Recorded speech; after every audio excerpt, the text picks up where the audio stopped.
What's up, guys? My name's CHAOTIK, back at you guys with a little one today. We're coming at you with a new review. And in this one, we're going to be reviewing NEP, N-ethyl pentadrone, related to the other compounds that we're about to get into. It's a cathinone. And so, yeah, it's a cathinone derivative. Of course, it's related to hexadrone. We're going to get right into the video. Hope you guys are staying high, stay lifted. Also, be advised with this one, you have to exercise a lot more harm reduction and caution, as NEPs, it can be pretty fucking strong, and you can have easily bad reactions from it. So definitely don't be doing it. Honestly, when I tried this shit, it sucked. Overall, this shit kind of sucks, but I mean, it does have a, kind of like a high, and it kind of hits. It does have like a peak. We're going to get right into that. Hope you guys stay icy lifted.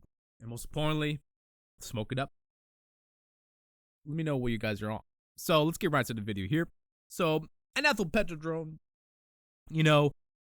this shit, I don't know.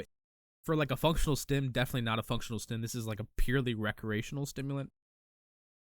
And especially when vaped, it's very fiendish, bro. It's a very fiendish stimulant. I'm going to put that right there, right in the beginning, because you have to exercise a lot of caution with this. If you're someone prone to addiction with stimulants, especially, this is not the one you want to be trying, bro.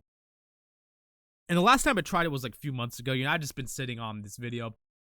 I kind of put it at the bottom of my list because it just really wasn't that great. It does have sort of a rush when you vape it. Obviously, definitely like crack, and I've tried crack before. It feels like that, but it feels like, it feels similar to cocaine, obviously.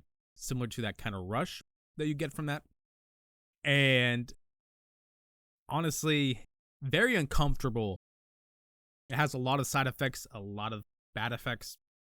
You're going to have to be really careful with this one in particular because it can easily escalate into some crazy shit. So I would be advised. Yeah, also, if you have any heart conditions or are prone to massive anxiety from heart rate, this one is not for you, bro. This one will shoot your heart rate up. And it can be very, very daunting. And yeah, I don't know. It's crazy because this vendor sent me like fucking 5 grams of this shit, bro. I only ordered like a gram. This motherfucker put 5 times that. And honestly, I wish he didn't, bro, because goddamn. Yeah. I had to go through that, in the span of a few months, but I was sort of using it functionally. Interestingly, I could sort of work on that stuff, but, other than that, I couldn't really work on it. It would quickly slow you down. It would give you like a rush. And it was so weird, bro. Like, it would make your heart race a whole bunch at the same time as having your brain slow down.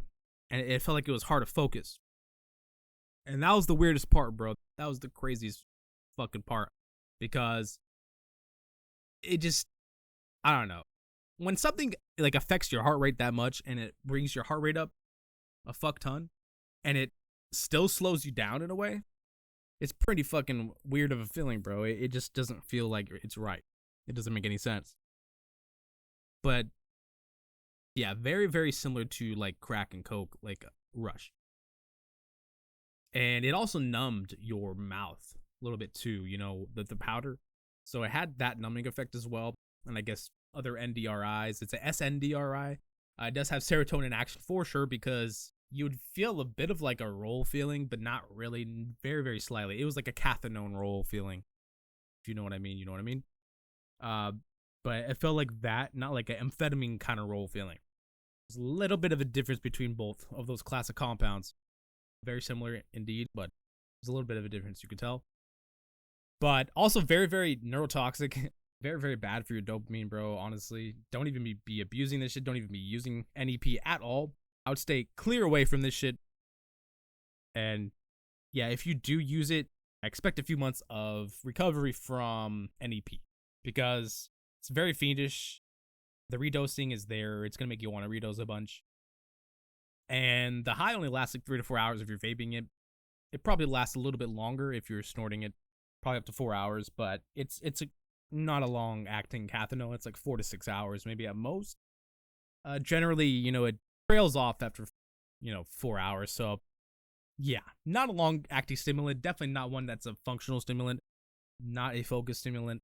This is a purely recreational one, and yeah, it just slows you down at the same time, and it just doesn't really agree with your body. Like, you're over there with your heart racing, and you're slowed down at the same time, and you expect yourself not to feel uncomfortable. Like, no, bro. Like, I don't know.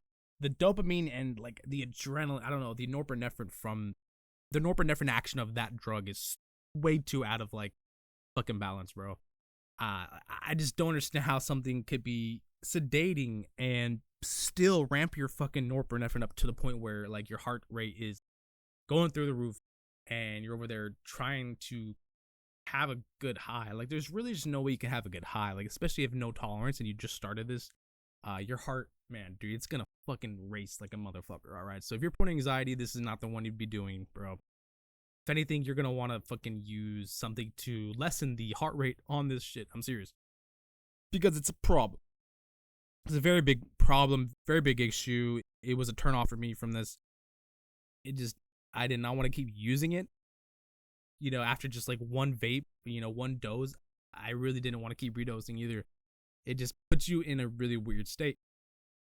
And it just really wasn't worth it, bro. But don't get it wrong. If you start, getting used to that, the fiendish is there. So you're going to start using more and more. And then next thing you know, you could go off the rails with that shit. Luckily, though, the heart rate thing and just the anxiety that it produced was way too much for me to go off the rail, bro. I couldn't even really do much. I could really only take 1 or 2 doses maybe a day. And, that's not being high all day. So, yeah. Moderation is key with this one for sure, because you never know the type of reaction you can have, and I would absolutely stay away from this one. So, yeah. But I give it like a fucking 6 out of 10. I mean, it had some enjoyable effects, but you have to get your tolerance up to this extreme level, bro. Like, it doesn't make any sense at all. Like, for you to start enjoying it in any shape or like form, either you're already coming from other stimulants, or you need to get your tolerance to this certain level that like you just don't know when that's going to happen, because it's all about feeling how your body feels at the time. So you never know where your tolerance is going to be. You never know what it's going to be a few weeks from now. And you don't want to get to that point, bro. You don't. Because, yeah, you're going to find out real quick, bro. So please, pick up a small amount.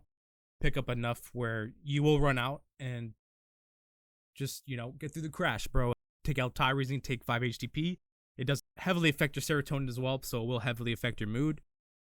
But the come downs are very negligible. I would say it's really not that bad, honestly. Very, very little come downs at all. You're not going to be really fucked up or anything from that. Although if you're using a lot, it depends on, come downs heavily depend on how much you're using and the frequency of your use. So if you're using a lot, obviously you're going to get to that come down quicker than anyone else. They're using less.